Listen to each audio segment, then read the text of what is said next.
उसकी ढेर सारी शुभकामनाएं। यदि आप लोग वर्तमान राजस्थान को देखते हो, इसका जो निर्माण हुआ है वो 1 नवंबर 1956 को हुआ है।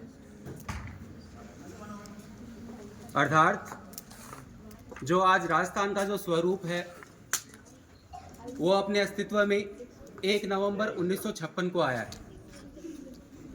तो फिर हम 30 मार्च को ये राजस्थान दिवस क्यों मना रहे? ध्यान से सुनना इस चीज़ के लिए। और ये जो समय है ये अपने क्षेत्र के लिए बहुत ही इम्पोर्टेंट है।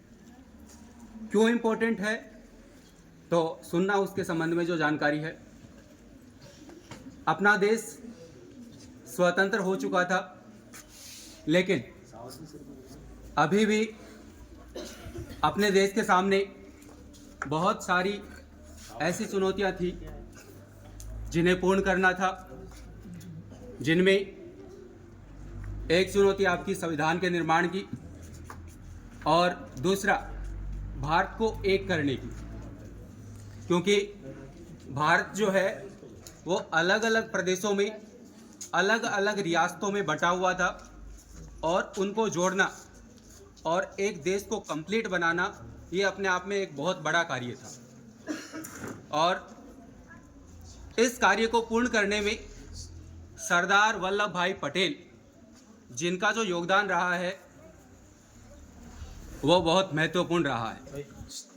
सुनो भाई, ये एक ऐसे व्यक्तित्व रहे हैं हमारे भारतीय इतिहास में। आप सोच के देखो कि उन्होंने इतनी बड़ी जगह के अंदर कैसे राजाओं के साथ में समन्वय बनाया, कैसे चीज़ों को उन्होंने जोड़ा और तब जाके भारत अभी एक सूत्र में बंधा हुआ है।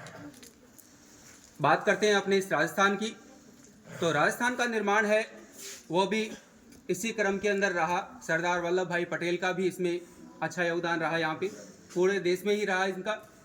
लेकिन 30 मार्च के दिन अपने राजस्थान के निर्माण में 4 बड़ी जगह है, या अपन रियासत बोलेंगे उनको, जयपुर, जोधपुर, बीकानेर और जैसलमेर।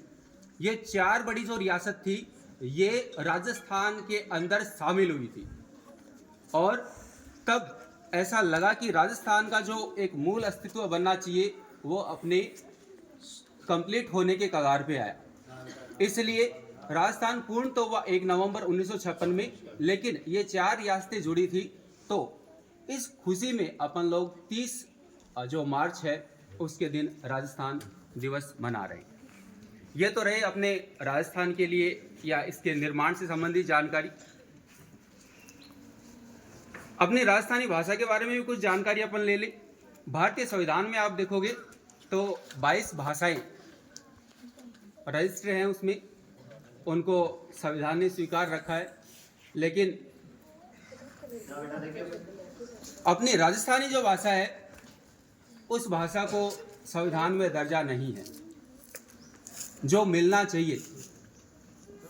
और यही कारण है कि हम लोग भी राजस्थानी, जैसे मैं भी आप देख रहे हो तो हिंदी में बात कर रहा हूँ या हिंदी के अंदर आपके पास ये सूचनाएं पहुँचा रहा हूँ, तो मुझ में भी ये कमी है कि मैं अपनी इस राजस्थानी भाषा के अंदर आपको प्रॉपर चीज़ें नहीं कन्विंस कर रहा हूँ।